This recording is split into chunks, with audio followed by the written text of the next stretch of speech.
स्वागत है तुम सबका। तुम यहाँ मुझे मिलने आए हो या मेरे कलयुग में।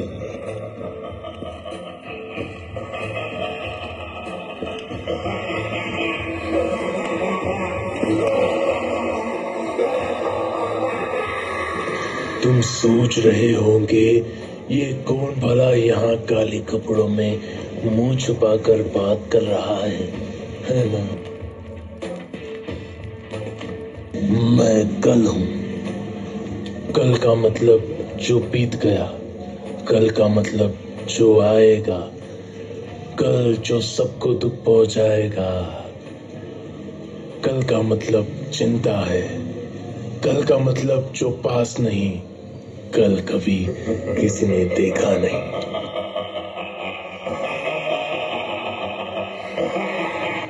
कल तो बस एक खुमारी है, कल बीती हुई बीमारी है।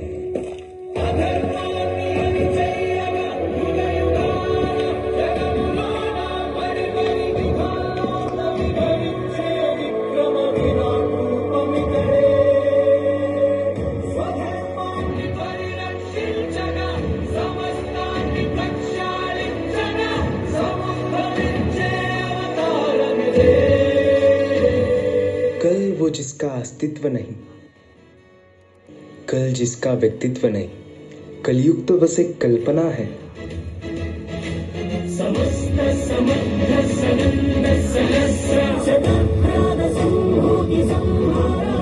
आओ आओ सुमति पत्र नारायण के दशावतार कल की, तो तुम्हारा जन्म हो ही गया। अब बताओ तुम पृथ्वी पर क्यों आए हो? धरती की हालत देख ही रहे होंगे।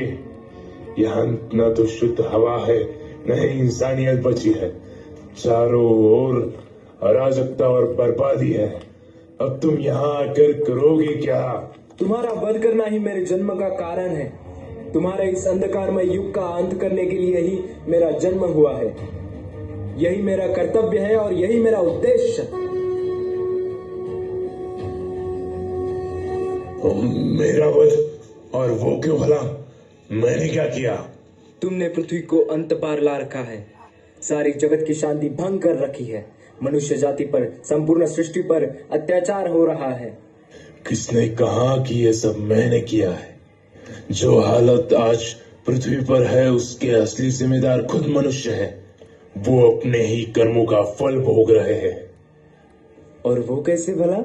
जिस पृथ्वी पर मेरे अनगिनत अवतार हुए, उसी पृथ्वी का वासी दानव बन गया है। ये अस्वीकार्य है। ये ऋषि मुनियों की धरती है। तुम्हें याद है द्वापर युग में जब तुमने कृष्ण अवतार लिया था, तब अर्जुन को विश्वरूप का दर्शन कराया था? हाँ, याद है। तो आज मैं भी तुम्हें अपना विश्वरूप दिखाऊंगा।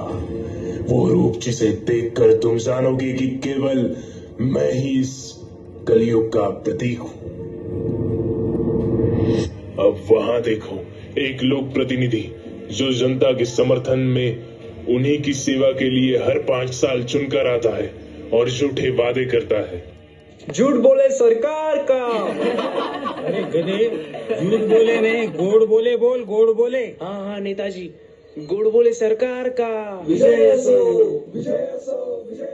गांव घर का विकास हो, अगर आपका सपना है तो उसे मौका दीजिए जो आप सबका अपना है। बुजुर्गों की तकलीफें, युवाओं का गम देखेंगे, हर घर की समस्या को केवल हम देखेंगे। बहुत देख ली जमी, अब आकाश देखेगा, जमाना इस ग्राम पंचायत का विकास देखेगा। और अगर वादे ना हो पूरे तो हर कोई तुम्हारे मुंह पर आकर गोबर फेंकेगा। तो उसका मुंह बंद करना, 2000 फेंक दे और उसका मुंह बंद कर। हाँ समझ गया।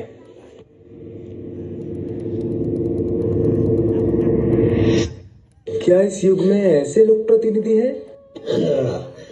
लोक प्रतिनिधि छोड़ो, तुम घर के प्रतिनिधि को देखो। अहो अहो ऐका ना, बबलू काही बोलत नाहीये। 2 दिवस झालं उपाशी आहे तो. दवाखान्यात न्या ना त्याला.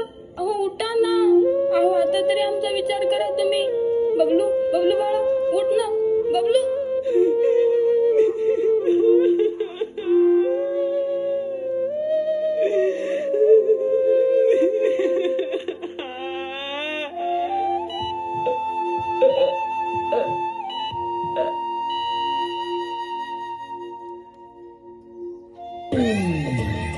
मी असे जीवन जगल्यापेक्षा प्यालेले बरे, मेलेलं बरे.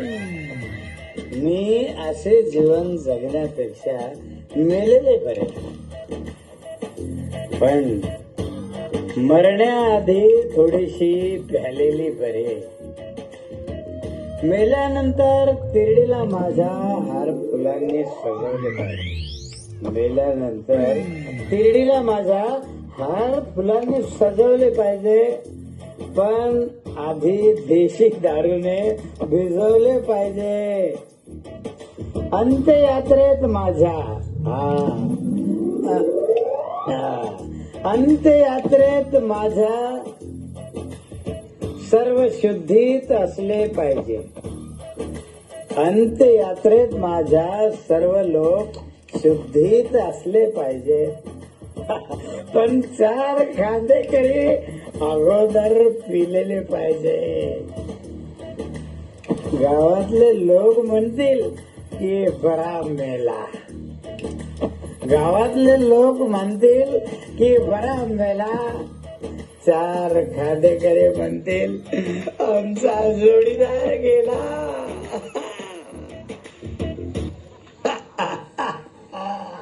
कैसा मनुष्य है, परिवार की लाशें पड़ी हुई है और ये शराब की बातें कर रहा है. तो क्या कोई घर का प्रतिनिधि भी अच्छा कर्तव्य नहीं कर रहा है?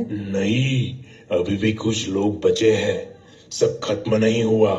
देखो वो किसान है जो अपने पसीने से धरती को सींचते हैं, जो अब भी मेहनत कर रहे हैं, लेकिन वो भी इस भ्रष्ट समाज की बेड़ियों में जकड़े हुए हैं. चीर के जमीन को मैं उम्मीद बोता हूँ. मैं किसान हूँ, चैन से कहाँ सोता हूँ. आज सो जाऊंगा चैन से, जमाना चाहे जो कहेगा. ऐसे ही खेतों में हर रोज एक एक किसान का खून बहेगा.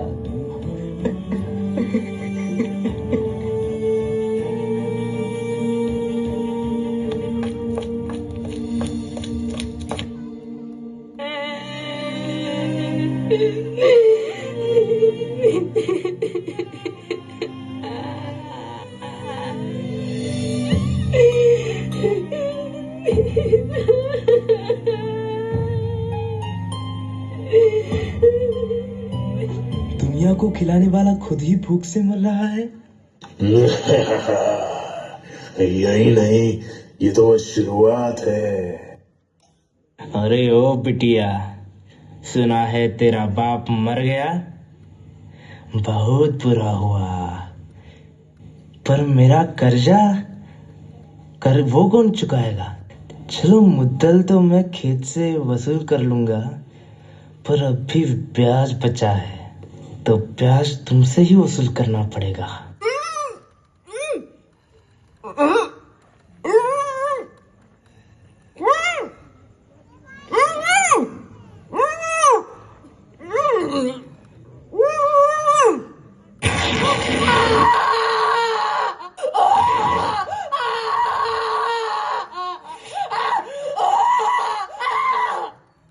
ये कैसा दुष्कर्म है? क्या मनुष्य इतना नीचे गिर सकता है? ये क्या चल रहा है इस युग में? यही तो है कलयुग. इसे ही कहते हैं चीर कटाई. यहाँ कोई पशु पक्षी या जीव भी इतना निर्मम नहीं जितना आज का मनुष्य है. हाँ भाई, गोश्त होना था. हाँ भाई बोलो, कितना किलो होना था? 2 किलो. 2 किलो गोश्त. बड़े का दूं, छोटे का दूं, क्या आदमी का दूं? हाँ भाई, आदमी का दो. आदमी का भाई, पर 60,000 रुपए किलो मिलेगा. हाँ चलेगा. ठीक है, आज तो बड़ा मुर्गा काटना पड़ेगा. कल की, क्या तुम भी इसे देख रहे हो? मेरी कृति, मेरी कल्पना का प्रत्यक्ष रूप. ये धरती अब उस रूप में है जो इसे हमेशा होना चाहिए था. अराजकता, स्वार्थ, हिंसा, यही तो सच्चाई है. कली, तुमने जो किया है वो पाप से भी बढ़कर है. ये जो संसार तुम्हारे सामने है वो कभी जीवित था. हर सांस में प्रेम था, उम्मीद थी. अब देखो, ये राख में बदल चुका है. राख हाँ, राख ही तो असली अंत है। जीवन का अंत, प्रेम का अंत, उम्मीद का अंत, सब कुछ मैं अपनी मुट्ठी में जकड़ चुका हूं। अब कोई इसे बदल नहीं सकता।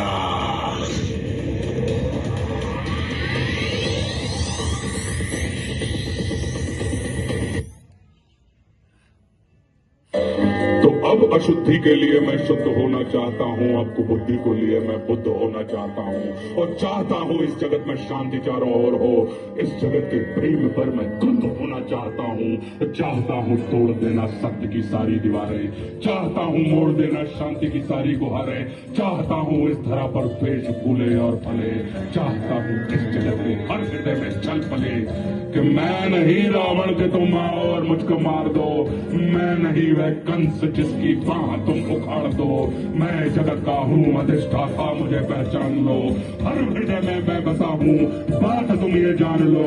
अब तुम्हारे भक्त भी मेरी पकड़ में आ गए हैं, अब तुम्हारे संत जन बेहद अकड़ में आ गए हैं। मारना है मुझको तो पहले इन्हें तुम मार दो, और युद्ध करना चाहो तो पहले इन्हीं से हार लो। ये तुम्हारे भक्त ही अब दुर्विरोधी हो गए हैं, ये तुम्हारे संत जन अब विकट क्रोधी हो गए हैं। अब नहीं मैं जीतता दुनिया किसी भी देश को, अब हड़प लेता हूँ मैं इन मानवों के वेश को। तो मैंने सुना था तुम इन्हीं की देह में हो वास करते, धर्म कर्म पाठ पूजा और तुम उपवास करते, तुम इन्हीं की आत्मा तन मन सहारे बढ़ रहे थे, और तुम इन्हीं को तारने मुझसे भी आकर लड़ रहे थे। अब मनुष्य की आत्मा और मन में मेरा वास है, अब मनुष्य के तन का हर एक रोम मेरा दास है। काटना चाहो मुझे तो पहले इसको काट दो, और नष्ट करना है मुझे तो पहले इनको नाश दो। आरंभ है अंत का। धन्यवाद धन्यवाद धन्यवाद।